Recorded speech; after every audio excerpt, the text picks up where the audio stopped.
My name is Francesca, and at my wedding, during our vows, the church doors swung open.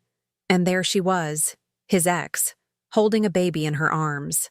In front of everyone, she looked at me, then at him, and said, "Meet your son." Can you imagine that moment? The silence, the whispers, the shame cutting through me like glass. This is not just a story about betrayal. It's a story about what comes after. Stay with me, because the vows may have ended that night, but the reckoning had only just begun. And before this is over, you'll see what revenge truly looks like. The church smelled of roses and candle wax, the air heavy with reverence as if the walls themselves understood the sanctity of the moment. My heart pounded beneath the lace of my gown, but it wasn't fear. It was joy, anticipation, the dizzying rush of finally reaching the moment every girl dreams of. I stood at the altar, Carlo's hand in mine. The world narrowed to the vows about to bind us. The guests leaned forward, necks craned, waiting to hear us promise forever. My veil shimmered in the soft light, pearls catching fire beneath the chandeliers. Every detail, every flower, every ribbon, every whispered blessing was crafted for perfection. And then the doors opened.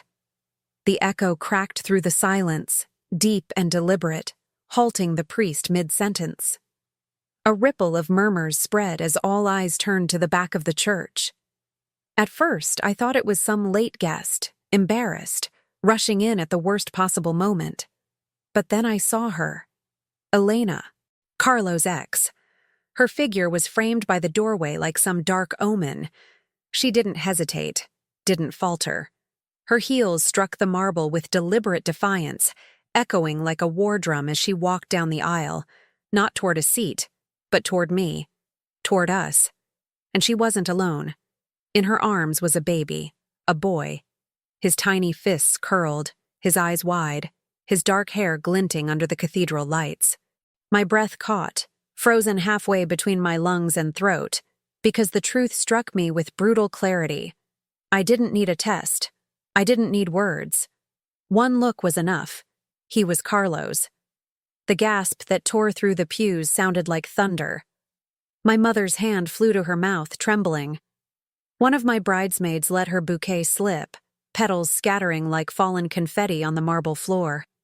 The priest staggered back, unable to form words. And then Elena's voice, sharp and merciless, rang out, echoing off the vaulted ceilings, shattering the fragile air. "Meet your son." The words didn't just land, they detonated. I looked at Carlo, desperately searching for denial, for any sign of protest. His lips parted, his face drained of color, but nothing came. Not a word, not even a lie. His silence roared louder than any confession. My chest burned. My wedding veil suddenly felt like a shroud, suffocating, mocking. The cameras in the audience, friends, family, maybe even journalists, flashed. My humiliation was being immortalized, carved into memory before my vows could even escape my lips. Whispers shot through the pews like wildfire. "Is it true? Did you know? The baby looks just like him, my God." I wanted to scream. I wanted to tear the lace from my body and run until the city swallowed me whole. But something shifted deep inside me. Not weakness, not collapse. Something colder, sharper. This wasn't the end of me. This was the beginning. Carlo reached for me, panic flickering across his features. "Francesca, I can explain." I jerked away before his hand could touch me, my voice slicing the air. "Is it true?"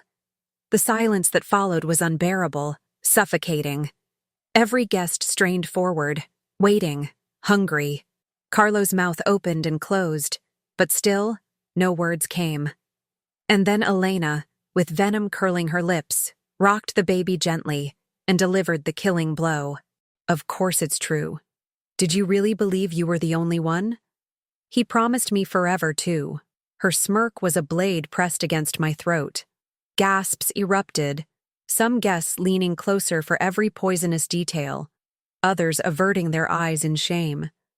The baby squirmed in her arms, innocent, yet damning, a living symbol of betrayal. My humiliation was complete, but I would not collapse. I raised my chin, my voice trembling but carrying across every pew. "Then this wedding," I declared, loud enough for every last witness to hear, "is over." The priest stammered, unsure whether to continue. Carlo lunged toward me, pleading, stuttering half-formed excuses, his voice cracking. "Francesca, please, it's not what you think." But I didn't let him finish. I turned. Every step down the aisle was slow, deliberate, the click of my heels echoing through the stunned silence. The guests parted as I passed, their whispers brushing against my veil like claws. "Poor girl. She must be humiliated.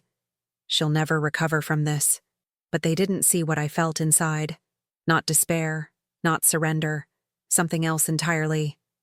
Rage, cold, calculating rage. At the doorway, I stopped. I couldn't leave without looking back. Slowly, I turned, and the sight seared itself into my memory. Carlo, pale and desperate, his mask shattered.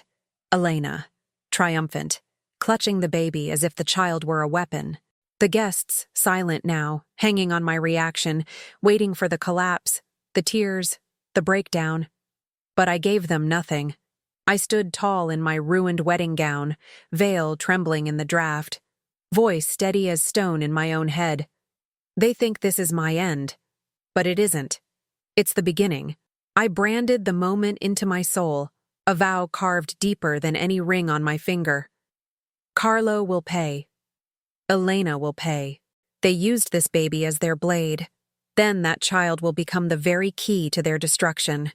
They believe they've humiliated me, but soon they'll understand. I don't break. I burn.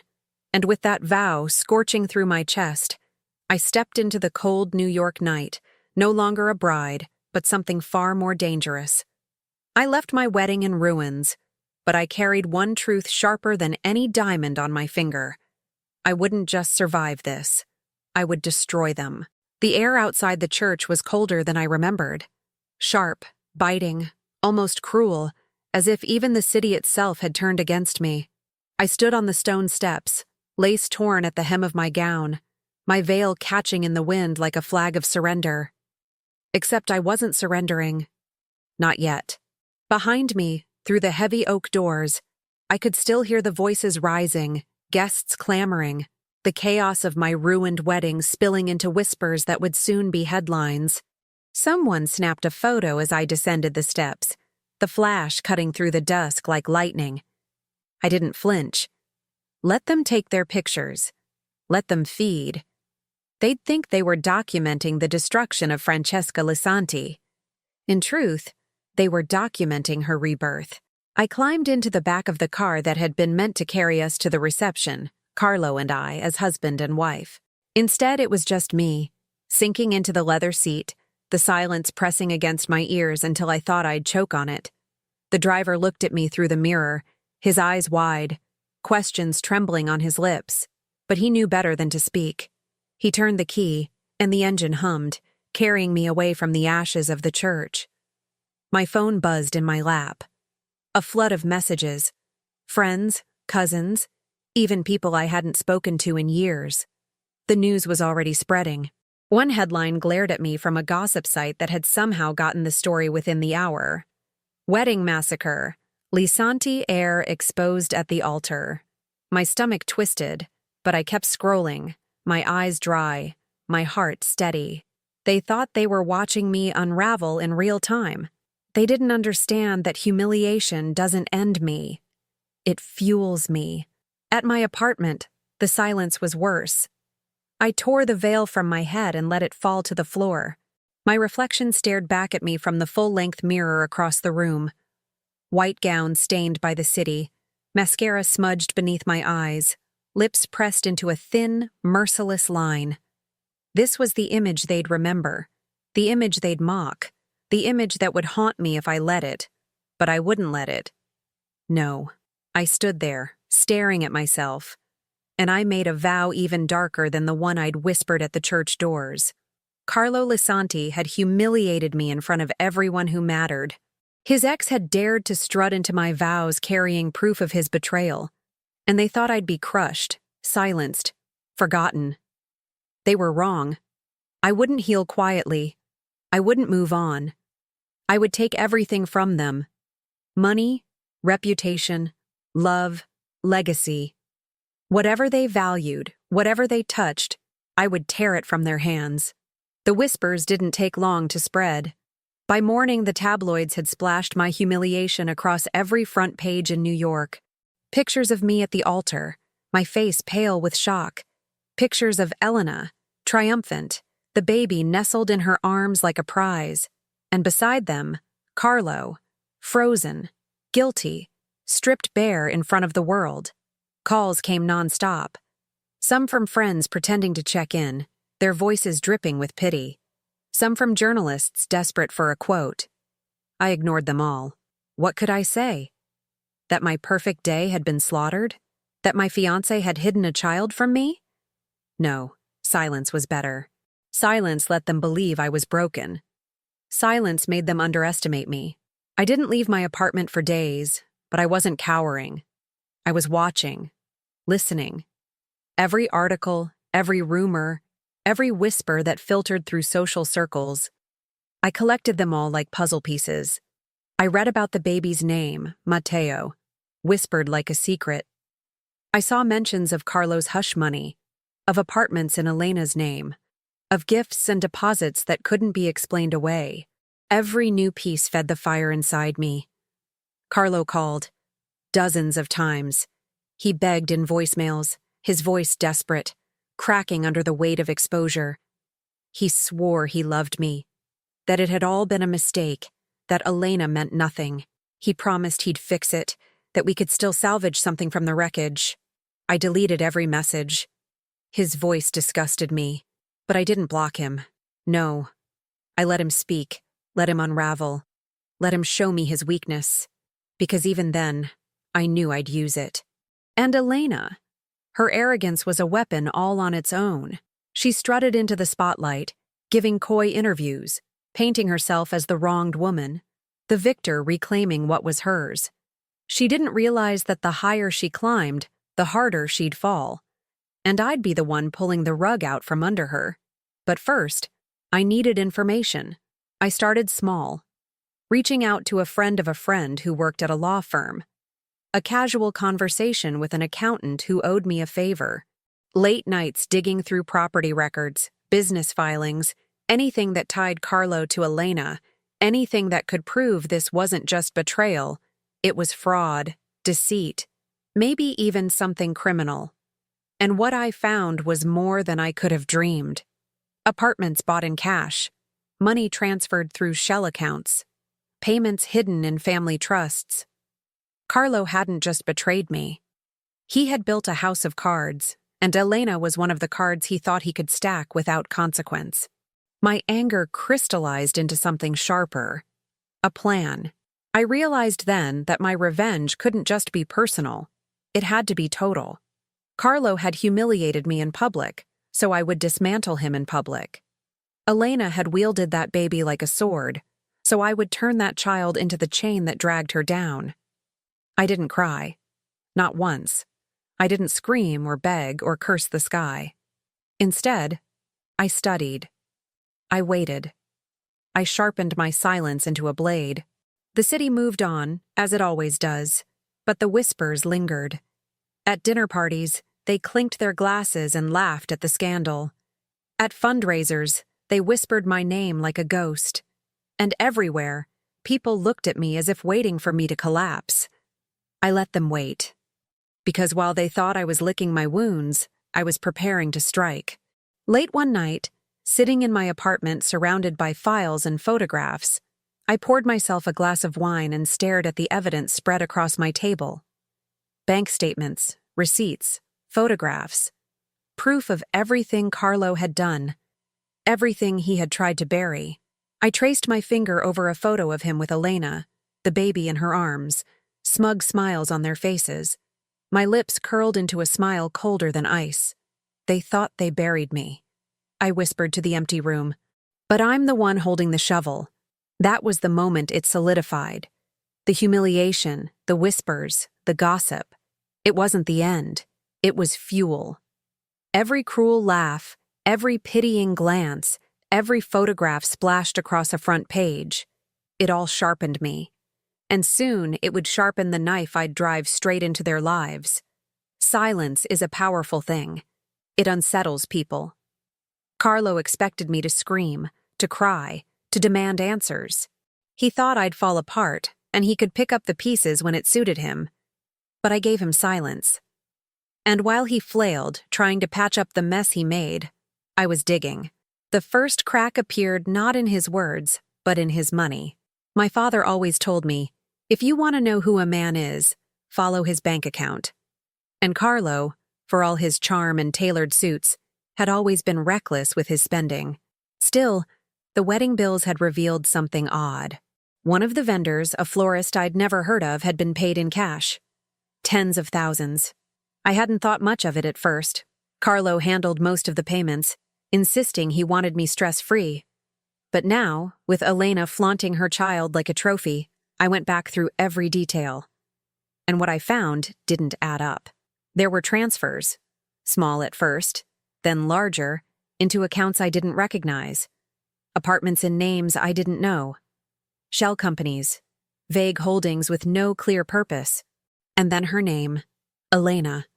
Written in signatures, in deposits, in leases. He had been funneling money to her for years. Not just support for a child. No, this was wealth, gifts, security. A separate life bankrolled with money that should never have left his hands. I stared at the statements spread across my dining table, lit by the glow of a single lamp. Rage burned steady in my veins. But beneath it was something colder. Vindication. They had thought they'd pulled the wool over my eyes. They had thought their little secret child would be my undoing. But here, on paper, was their undoing. All I had to do was follow the trail. And so I did. I reached out to my contacts quietly, carefully. A college friend at a real estate firm, a cousin's husband in accounting, even an old flame who worked in law. I dangled enough questions to pique their interest, but never enough to reveal my full hand. One favor here, one piece of gossip there. New York runs on whispers, and I collected them all. What emerged was worse than I'd imagined. Carlo hadn't just cheated. He had built an empire of deceit. The apartment Elena lived in, paid in full with cash that came from a trust fund in Carlo's name. The car she drove, leased under a shell company tied to his family's holdings.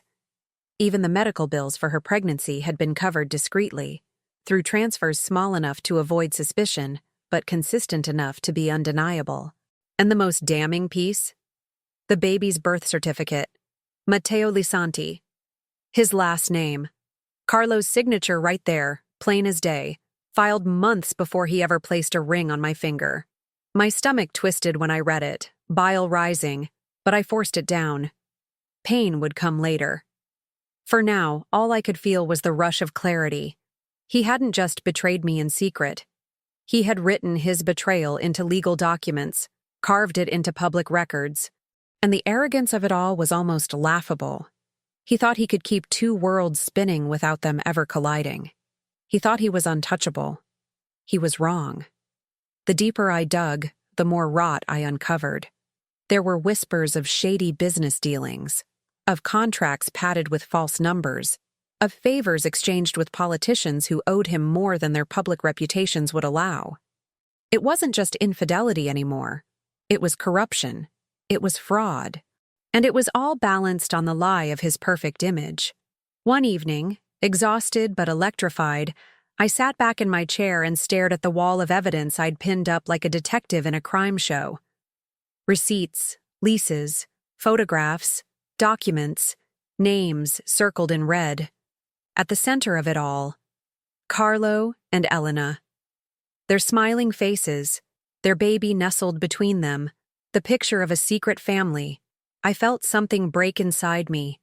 Not weakness, not grief, but a final severing of the woman I had been. The naive bride who had walked into that church was gone. In her place stood something new, something sharper, something dangerous. Carlo's calls kept coming, voicemails piling up, his desperation seeping into every syllable. Francesca, I love you. You don't understand. She doesn't matter. The baby? It was before us. Please, just talk to me. We can fix this. We can still get married. Each message made me laugh. Not the soft laugh of amusement, but a cold, brittle laugh that scraped against the walls of my apartment. Fix this? There was no fixing this. There was only dismantling. Elena, meanwhile, had taken to parading herself like some kind of queen. She gave interviews thinly veiled as charity promotions, always dropping hints of her connection to the Lisanti family, always holding Matteo close to the cameras. She thought she had won. She thought by humiliating me, she had elevated herself. She didn't realize she was stepping into the spotlight I was about to burn down around her. And the baby, poor Matteo. I looked at his photos, the ones leaked to the press, the ones Elena flaunted, and I didn't see an enemy. I saw a pawn. He was innocent, but in their arrogance, they had turned him into a weapon, and that meant I could turn him into theirs. The discovery didn't end with bank accounts and leases. No, the deeper I went, the more dangerous it became. Late one night, through a friend at a law firm, I learned about a property deal, one that tied Carlo directly to a development project riddled with fraud. Millions of dollars funneled into the wrong hands, contracts altered, signatures forged. If exposed, it wouldn't just ruin him socially. It could put him in prison. I remember staring at the file, my hands trembling for the first time since that night at the altar. Not from fear, but from power. I held in my hands the blueprint of his destruction. The plan began to take shape then, in sharp detail. I would not simply humiliate Carlo. I would dismantle him, piece by piece, layer by layer. I would strip him of money, of reputation, of allies. And when nothing was left, I would let Elena fall with him, crushed under the weight of the empire she thought she was inheriting. I poured myself a glass of wine, sat at my table surrounded by the chaos of evidence, and smiled. The kind of smile that comes when you see the end game before the first move has even been made. They thought they had exposed me. They thought they had shattered my perfect day. But all they had really done was hand me the key to their undoing. I raised the glass in the quiet of my apartment, a toast to no one but myself. You built this house of lies, I whispered. Now watch me set fire to every single room. Revenge is not one grand explosion. Not at first. It begins as a whisper, a shadow, the faintest tremor beneath their feet before the earthquake swallows them whole. I had the proof I needed. Bank accounts, properties, forged contracts, Elena's name scrawled across papers she didn't deserve. But evidence alone doesn't destroy people like Carlo. Men like him thrive on power, on perception, on the illusion that they're untouchable. So I knew my first strike had to be invisible. Subtle. Something that would make him doubt himself before the real blows came. I started with whispers. At a dinner party thrown by an old friend of my family, I showed up unannounced. The room went quiet when I entered, heads turning, eyes widening at the sight of me. The last they'd seen, I had been left in ruins at the altar. Now I stood tall, dressed in black silk, lips painted crimson, my every step radiating control. I smiled politely, accepted champagne, and let the silence stretch until someone finally stammered, "Francesca, I didn't expect—" "No one ever expects me," I cut in softly, my eyes sweeping the room. "Not until it's too late." The words were calculated, a seed planted. I didn't need to explain. I didn't need to mention Carlo's name. The guests would do it for me. Whispers thrive in wealthy circles, and within days the rumor had spread. Francesca Lisanti wasn't broken. She was planning something. Carlo heard about it, of course. He called again, his tone sharper now, laced with unease. "What are you telling people? Why are you showing up like this, making statements?" I said nothing. Silence again. And silence is louder than denial. He grew paranoid, filling the void with his own fear. That was my first strike. The second came with Elena. I arranged to meet her at a quiet cafe downtown. She arrived late, the baby on her hip, her smugness practically oozing onto the sidewalk. She thought she had won. She thought I wanted answers, or closure, or perhaps even surrender. "Francesca," she said sweetly, sliding into the chair across from me. "I was surprised you called." I leaned back, studying her. "I'm sure you were." She looked radiant, dressed in designer clothes bought with money funneled through Carlo's accounts. The baby squirmed, restless, his tiny hand clutching her necklace. I kept my expression neutral, though inside I seethed. "I suppose you want to know how long it went on," she continued, almost gleeful. "Or maybe you want me to tell you it wasn't personal. But let's be honest, it was always about him. And you? You were just the collateral." I let her talk, let her gloat. And then, when she was done, I leaned forward, lowering my voice. "You think you've won, Elena.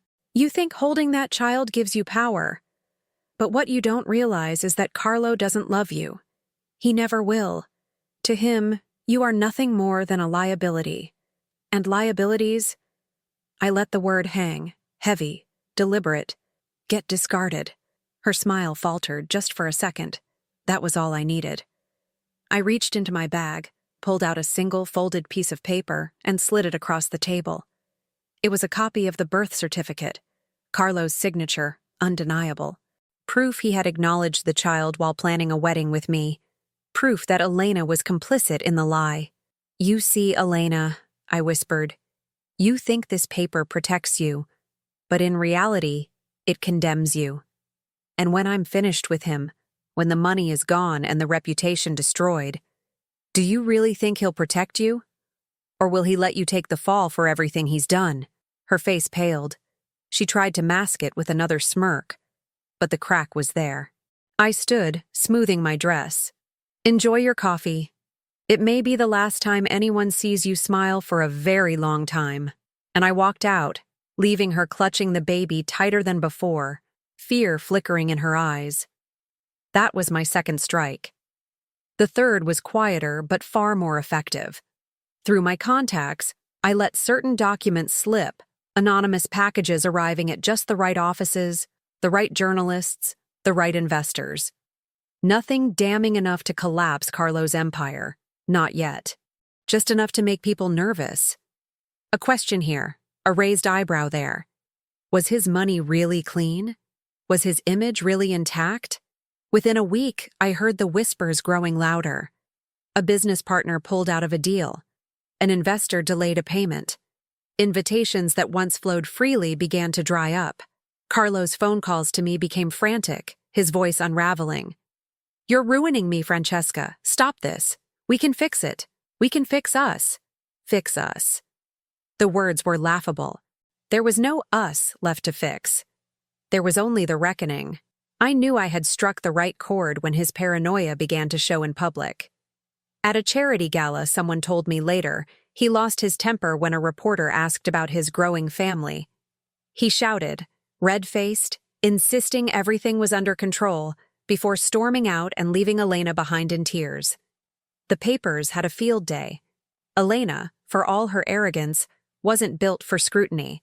She thrived on attention when it painted her as the victim, the glamorous mother of Carlo's secret child. But the moment suspicion turned toward her, when whispers of fraud, of money changing hands, of deceit began to circle, she panicked. I saw it in her eyes when she posted carefully staged photos, desperate to control the narrative. She was unraveling, thread by thread. And Carlo, he was spiraling. That was the beauty of it. I didn't need to strike him directly, not yet. All I had to do was make him believe the floor beneath him was unstable. Doubt is a poison. Once it seeps in, it corrodes everything. One night, he showed up outside my apartment. I didn't answer the door, but I watched him through the peephole. He looked nothing like the man who had once promised me forever. His hair disheveled, his suit wrinkled, eyes bloodshot. He pounded on the door, voice hoarse. "Francesca, talk to me. Please, we can work this out. Don't do this to me. To me. Always to him. Never about what he had done to me. Never about my humiliation, my shattered vows. It was always his fear, his loss, his desperation. That was who Carlo truly was, a coward who couldn't stand to lose control. I let him shout. I let the neighbors hear. And then, when his voice finally broke and he sank to the floor, I turned away, poured myself a drink, and smiled. Because the first strikes had landed. The whispers were growing. Elena was cracking. And Carlo. Oh, Carlo was finally afraid. I knew then that the real game had begun. I didn't need to destroy him in one blow. No, I would peel him apart slowly, like silk unraveling from a spool, until nothing remained but the bare, broken threads of the man who thought he could betray me and walk away whole. And as I lay in bed that night, the city lights flickering against my window, I whispered into the darkness, "This is only the beginning. The next strike won't just shake you, Carlo. It will bury you. Every empire has a weak point. The trick is patience, waiting long enough, watching closely enough, to see where the crack begins to spread." Carlo had built his empire on lies, but lies are delicate things. They require silence, compliance, and fear. Once fear dissolves, everything collapses. The whispers I had planted had already rattled him, but whispers alone couldn't finish the job. I needed proof. Indisputable, undeniable, the kind that would not only ruin him, but drag him down in front of every single person who once applauded his name. And then I found it. It came through a friend of a friend, someone in real estate who owed me a favor. The development project Carlo had been bragging about for months, the jewel in his crown, was rotten to the core.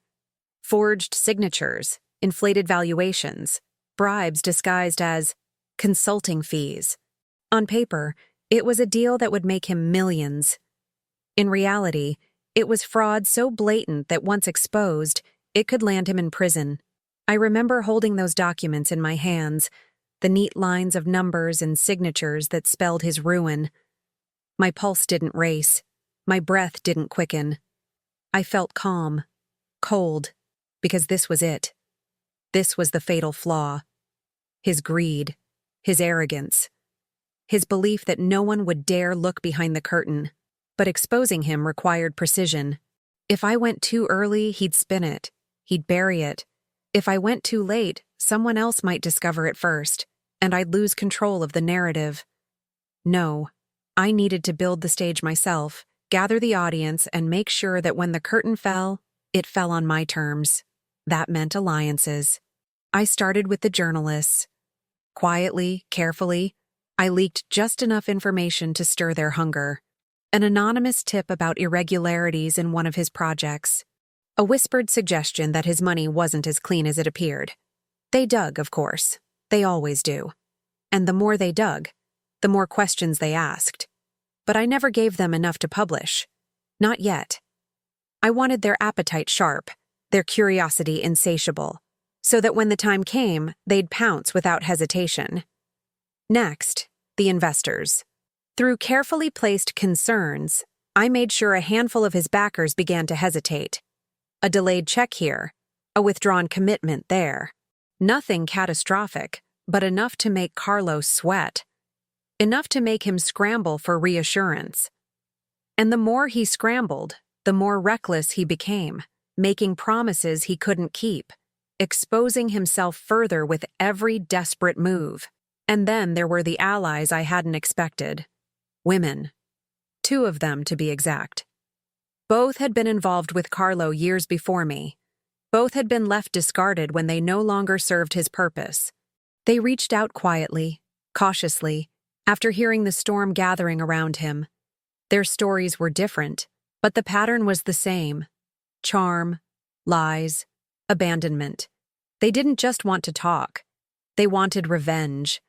I listened to them, nodded, filed away their pain, but more importantly, I filed away their evidence, emails, photographs, financial receipts. Each piece was another nail in his coffin. They thought they were just unburdening themselves, They didn't realize they were building my arsenal. Finally, there was my lawyer. Not my family's lawyer, not someone loyal to our circles, but a sharp, hungry professional who cared only about winning. I laid out what I had. Not everything, but enough to make her eyes widen. She saw the potential immediately. "This isn't just scandal," she told me. "This is criminal." Good. Criminal was exactly what I wanted. With her guidance, I began constructing the trap. Every document cataloged, every bank statement traced, every whisper aligned into a narrative so tight that once released, it would strangle him. The plan was simple. Gather them all, journalists, investors, family, allies, into one place, a public setting, impossible to contain, and then drop the truth on him like an executioner's blade. I spent weeks preparing, attending parties I had no interest in, smiling at people I despised, dropping hints in conversations that I knew would travel back to him. "It's strange," I'd murmur, "how Carlo always seems to land on his feet.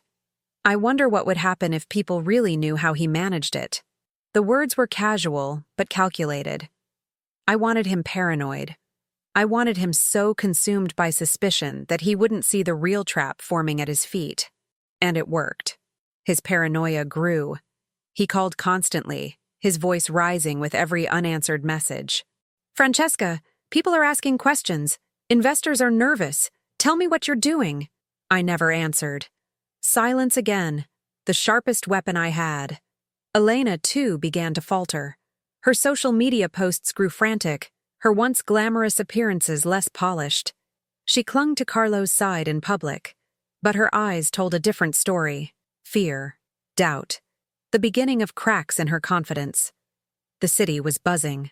The whispers I'd started had become rumors, the rumors had become questions, and soon the questions would demand answers. All that was left was timing. The stage I chose was perfect. A gala at the Metropolitan Club, the same one where Carlo planned to announce his latest project, the fraudulent jewel of his empire. All the right people would be there: journalists, investors, family, rivals. And Elena, of course, holding Matteo, smiling for the cameras, playing the role of the woman who had stolen my wedding. But this time, it wouldn't be me walking out humiliated. This time, I would be the one holding the knife. As I stood in front of the mirror on the night of the gala, slipping into a dress black as midnight, my reflection didn't look like a broken bride anymore. It looked like an executioner. My hair swept high, my lips painted crimson, my eyes lined with steel. Every detail calculated, every movement rehearsed. The documents were ready, the allies primed, the journalists hungry, the investors cautious, Carlo arrogant enough to believe he could still control it all. And me? I was ready to set the trap. The chandeliers of the Metropolitan Club glittered above me like 1,000 watchful eyes, casting golden light over gowns and tuxedos, crystal glasses clinking, laughter swelling like a tide. It was the perfect stage, grand, opulent, impossible to ignore. Carlo thrived in places like this. He stood at the center of it all, dark suit tailored to perfection, his smile rehearsed and practiced, his arm draped around Elena as though she were a prize. She wore emerald silk that clung to her body, Matteo perched on her hip, his small hand tangled in her necklace. To anyone watching, they looked untouchable. Untouchable. Until tonight. I slipped through the crowd with the grace of a ghost. Heads turned, whispers followed. The ruined bride, the scandal, the humiliation. They thought I was here to make a scene, to cling to what I'd lost. They didn't understand. I hadn't come to beg. I'd come to bury him. The documents lay heavy in my clutch. Contracts, receipts, proof of fraud so brazen it would sear through his reputation like acid. My lawyer had prepared the packets, neatly bound, ready to drop into eager hands. But paper alone doesn't kill a man like Carlo. Spectacle does. Exposure. And that was why I'd chosen this night, this gala, this audience. I circled the room, catching the eye of journalists I'd primed with whispers. They nodded almost imperceptibly, waiting, curious. Investors shifted, their conversations quieter than usual, suspicion already coiling in their minds. And at the center, oblivious, Carlo raised his glass to speak. "Ladies and gentlemen," his voice rang out, smooth, commanding. "Thank you for joining me tonight as we celebrate the future. A future built on vision, on trust, and on the Lisanti legacy." Trust. The word curled in my stomach like poison. The crowd applauded, polite, indulgent. Carlo's smile widened as he launched into his speech about the new development, the jewel of his empire. He spoke of opportunity, prosperity, family. And then, as if on cue, he placed a hand on Elena's shoulder, drawing attention to her and the child in her arms. A perfect tableau.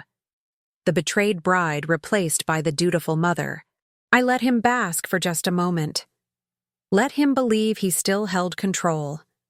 Then I stepped forward. The sound of my heels on marble silenced the room. Slowly, deliberately, I moved through the crowd until I stood at the front, every eye on me. Carlo's smile faltered. Elena stiffened, clutching Matteo closer. "Before you continue," I said, my voice calm, steady, slicing through the golden air, "there are a few things this audience deserves to know." A ripple of shock. Murmurs surged. Carlo's mask cracked, panic flashing in his eyes. "Francesca, this isn't—" "Oh, it is." I cut him off. I turned to the crowd, my gaze sweeping across the sea of expectant faces. "This man speaks of vision, of trust, of legacy. But what he's built is none of those things. What he's built is fraud, lies, a house of cards ready to collapse." Gasps echoed. Some laughed nervously, others leaned in, hungry. Carlo lunged forward, his voice shaking. "She's lying. She's bitter. Don't listen to her." I smiled faintly, calm as ice. "Then perhaps you'll explain these?" From my clutch, I withdrew the first packet of documents and handed it directly to the journalist in the front row.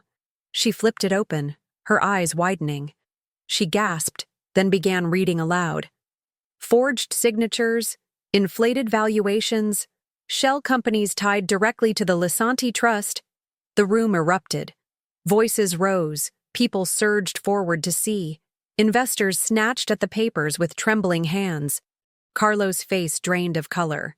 Elena clutched Matteo tighter, her composure slipping. I raised my voice above the chaos. "Every apartment, every car, every so-called gift, it's all here. Money funneled through illegal channels, properties purchased under false names. Even his child, acknowledged on paper while he stood beside me, promising marriage." I turned, locking eyes with Carlo. "You didn't just betray me. You betrayed everyone in this room. And tonight, they all see it." The weight of silence crushed him. For the first time, he had no words. I let the crowd devour him, each question another blade slicing at his image. Investors shouted, demanding explanations. Journalists scribbled furiously, cameras flashing. Even his closest allies began to edge away, their reputations too fragile to tether to a sinking ship. Carlo stammered, tried to shout over them, but the noise drowned him out. Elena tugged at his sleeve, whispering frantically, fear replacing arrogance. Matteo whimpered in her arms, the sound swallowed by chaos. I stepped closer, my voice low, meant only for him. "You thought you humiliated me at my vows. Tonight, I returned the favor. The difference, Carlo, is that mine will never be forgotten." His eyes blazed, but behind the fury was terror. He was cornered, and he knew it. The gala unraveled into pandemonium. Security struggled to calm the crowd, but the damage was already done. Photographers captured every angle. Carlo sweating, Elena trembling, me standing tall in black silk, a faint smile curving my lips. Tomorrow's headlines were already writing themselves. But I wasn't finished. As the crowd thinned, I slipped a final packet of documents into the hands of a trusted journalist. "Publish it," I whispered. "Every word. She nodded, eyes alight with fire. She smelled blood, and she would feast on it. Carlo tried to approach me one last time, his voice hoarse. "Francesca, please. We can fix this. Don't do this." I met his gaze, unflinching. "This isn't something to fix. This is something to finish." And with that, I turned, leaving him in the ruins of his own making, the echoes of betrayal and exposure filling the grand hall behind me. That night, as I returned to my apartment, I poured a glass of wine and stood by the window, watching the city pulse below me. My phone buzzed with messages. Journalists, friends, strangers, all clamoring for a statement. I ignored them. My work wasn't done. The trap had been sprung. Carlo was cornered, exposed, his empire cracking under the weight of truth. But exposure alone wasn't enough. The next step would be execution. And when it came, it wouldn't just strip him of reputation. It would strip him of everything. Exposure destroys reputations. Execution destroys lives. The gala had done its job. By morning, Carlo's name was splashed across every headline. Lisanti legacy in crisis. Fraud allegations explode at gala. Secret son. Secret deals. Investors abandoned him within hours. Journalists dug deeper, and former allies vanished like smoke. But I wasn't satisfied. Reputation was only the beginning. I wanted ruin. The legal firestorm began with the documents I'd released. My lawyer filed formal complaints, backed by the evidence I had so carefully compiled. Shell companies, forged signatures, fraudulent transfers. It was airtight.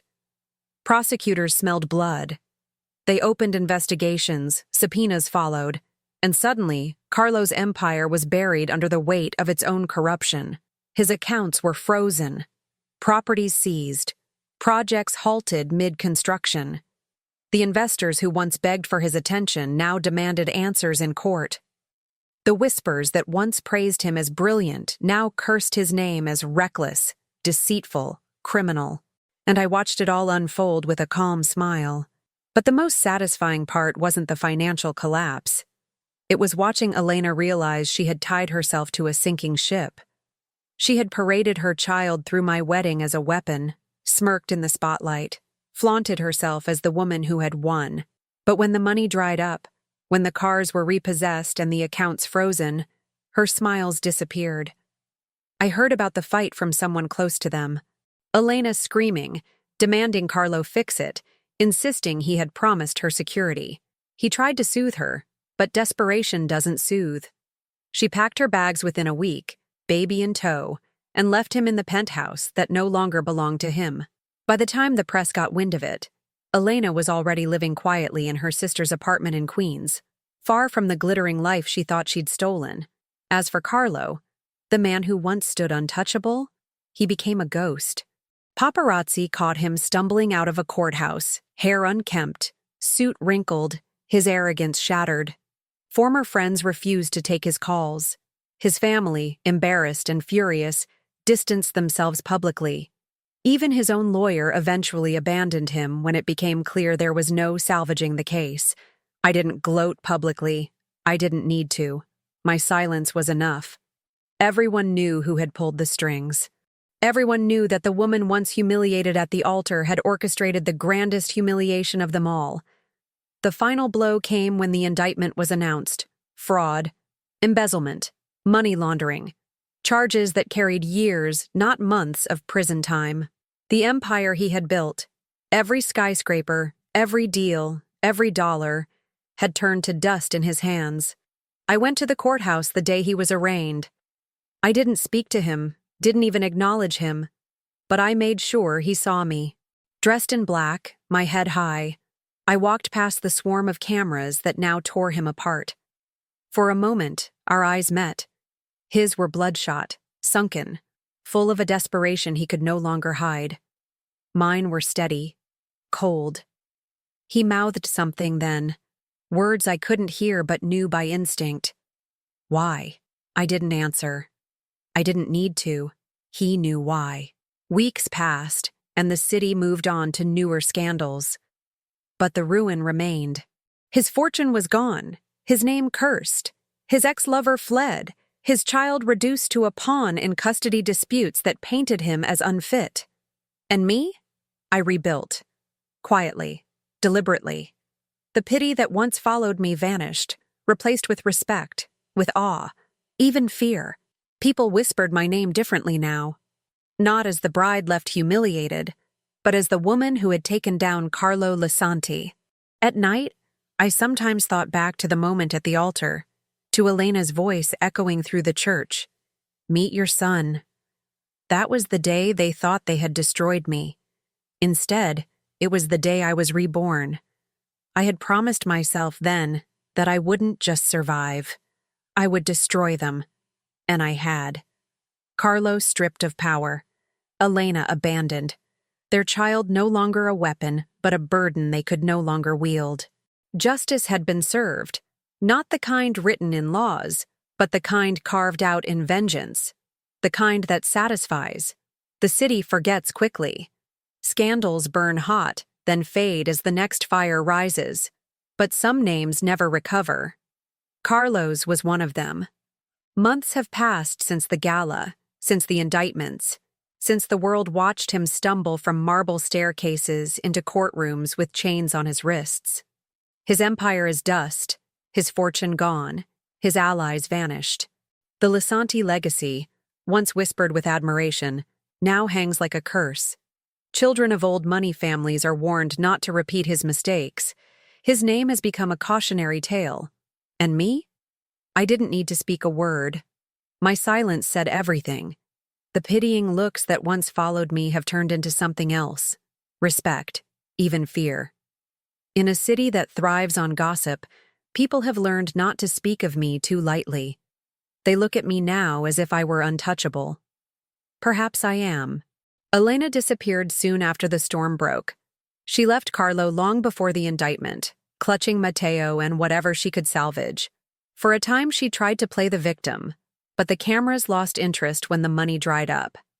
She is nothing now but another forgotten name in a long line of women who believed a man's power was theirs to borrow.